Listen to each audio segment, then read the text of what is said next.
SKT Gold and Diamonds Swarna Vaibhavam. Polki Gold Jewelry pi no wastage, no making charges. Diamonds కేవలం 45,999 రూపాయలు మాత్రమే.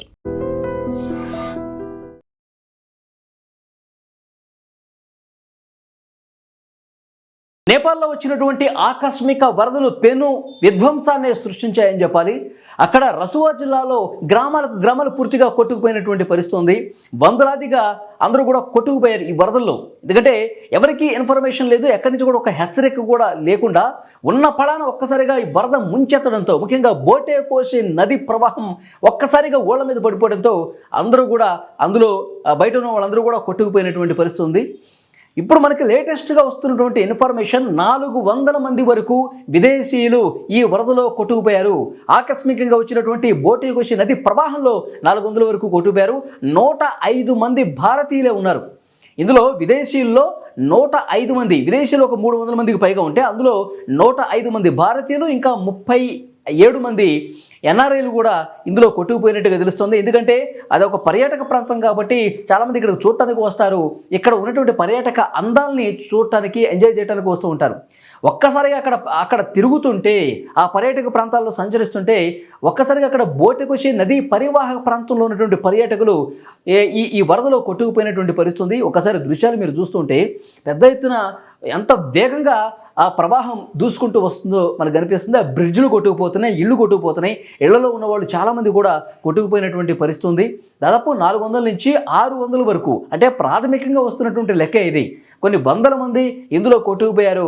అసలు ఏమాత్రం అలికిడి లేకుండా, చడి చప్పుడు లేకుండా ఉన్న పళాన ఒక్కసారిగా మీద పట్టడంతో అందరూ కూడా ఆ వరదలో చిక్కుకొని కొట్టుకుపోయినట్టుగా పరిస్థితి కనిపిస్తోంది.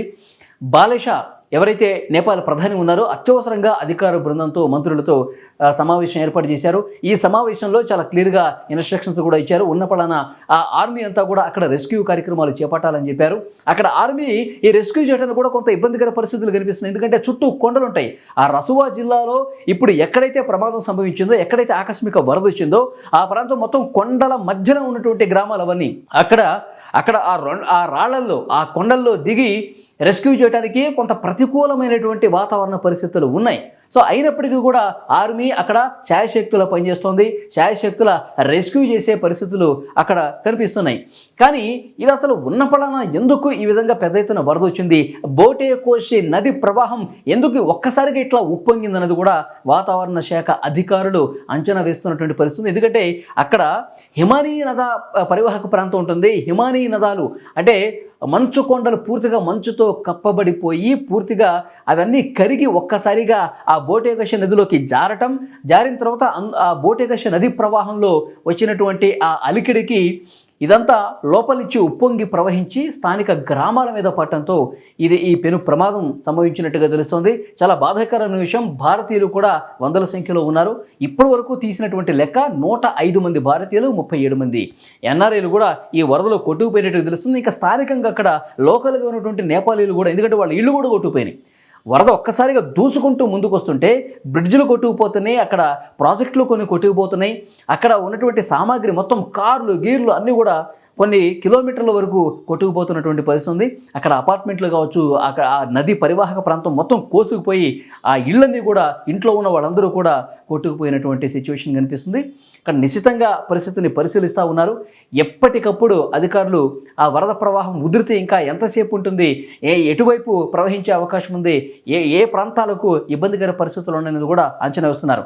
ఒక్కసారిగా షాక్కి గురి చేసినటువంటి ఈ వరదతో భారతదేశం కూడా అప్రమత్తమైంది.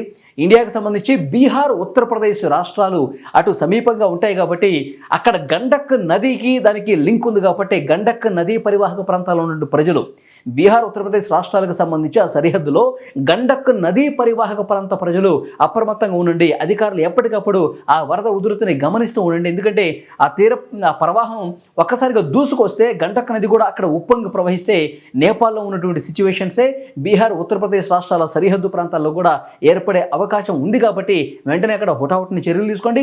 ఏమైనా అక్కడ వచ్చే అవకాశం ఉంది గండక్ నది కూడా ప్రవాహం పెరిగే అవకాశం ఉందని ఏమాత్రం డౌట్ వచ్చినా అక్కడ స్థానికంగా ఉన్నటువంటి ప్రజానీకాన్ని అక్కడి నుంచి తరలించండి, వేరే ప్రాంతాలకు తరలించండి, సురక్షిత ప్రాంతాలకు తరలించండి అని చెప్పి భారత ప్రభుత్వం కూడా చాలా స్ట్రిక్ట్గా అధికారులకు ఆదేశాలు జారీ చేసినటువంటి పరిస్థితి కనిపిస్తోంది.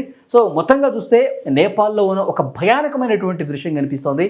ఎందుకంటే గతంలో కూడా ఒకసారి వచ్చింది. అక్కడ ఈ బోటెకోషి నదీ పరివాహక ప్రాంతం ఏదైతే ఉందో గతంలో కూడా కొన్ని సంవత్సరాల క్రితం ఇదే విధంగా ఉన్న పడాన ఒక ఉత్పాతం రావడంతో విధ్వంసం జరగడంతో పదుల సంఖ్యలో ప్రాణాలు కోల్పోయారు గతంలో కూడా. కాబట్టి అలాంటి సిచ్యువేషన్ ఇప్పుడు కూడా వచ్చింది. ఇప్పుడు ఇంకా తీవ్ర స్థాయిలో వచ్చింది. ఎలాంటి సమాచారం హెచ్చరిక లేకుండా ఉన్న పడాన రావడంతో పెద్ద ఎత్తున ప్రజలు ప్రాణ నష్టం జరిగే అవకాశం కనిపిస్తుంది. ఎందుకంటే ఆ వరదలు, ఆ బురదలో ఎన్ని కిలోమీటర్ల వరకు కొట్టుకుపోయారో తెలియదు. ఒకవేళ అందులో కొట్టుకుపోతే కనుక వాళ్ళు బతికే పరిస్థితి కూడా లేదు. సో అందుకే ఆర్మీ కూడా చాలా బాధాతప్త హృదయంతో అక్కడ రెస్క్యూ చేస్తూ ఉన్నారు.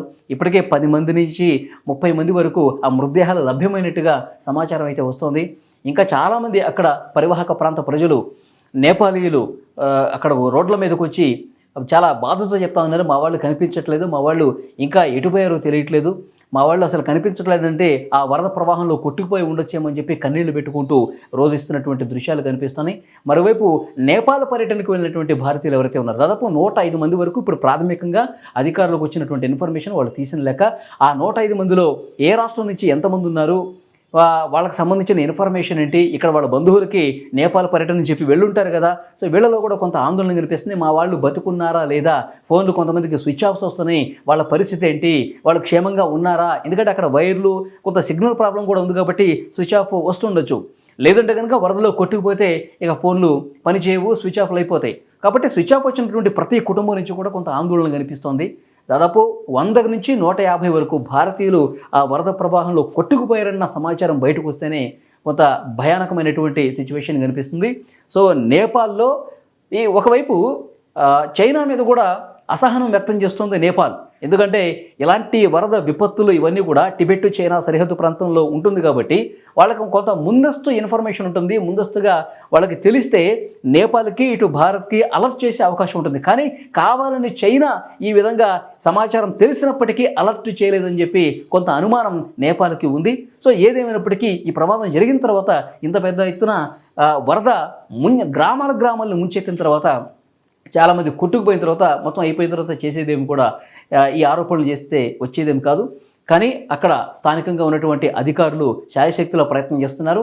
వరదలో చిక్కుకొని ప్రాణాలతో ఉన్న వాళ్ళని కాపాడే ప్రయత్నం అయితే చాలా వేగంగా జరుగుతున్నటువంటి పరిస్థితి కనిపిస్తుంది. నేపాల్ ప్రధాని బాలన్ షా అధికార యంత్రాంగంతో గంటకి అప్డేట్స్ తీసుకుంటున్నారు, వాళ్ళకి ఇన్స్ట్రక్షన్స్ ఇస్తున్నటువంటి పరిస్థితి ఉంది. భారతీయులకు సంబంధించి కూడా అక్కడ ఉన్నటువంటి అధికారులతో మన దేశ అధికారులు మాట్లాడుతూ ఉన్నారు. భారతీయులకు సంబంధించి ఆ రెస్క్యూ కావచ్చు, భారతీయులు ఎంతమంది వెళ్ళారు, ఏంటి వాళ్ళ పరిస్థితి ఏంటి అనేది కూడా మన అధికారులు కూడా వాళ్ళతో సమాచారం ఇచ్చిపుచ్చుకుంటున్నటువంటి పరిస్థితి కనిపిస్తోంది. కానీ మొత్తం మీద నేపాల్లో వచ్చినటువంటి ఈ పెను ప్రమాదంతో అందరూ ఒక్కసారిగా షాక్ అయిపోయినటువంటి పరిస్థితి అక్కడ కనిపిస్తోంది. ఆ దృశ్యాలు చూస్తుంటే ఎంత బాధ కల్పించే పరిస్థితి ఉంది. ఆ వరద ప్రవాహం వేగంగా దూసుకొస్తూ అన్ని ముంచెత్తుతూ వస్తున్నటువంటి ఆ దృశ్యాలు చూస్తుంటే నిజంగా వెన్నులో వణుకు పుడుతోంది.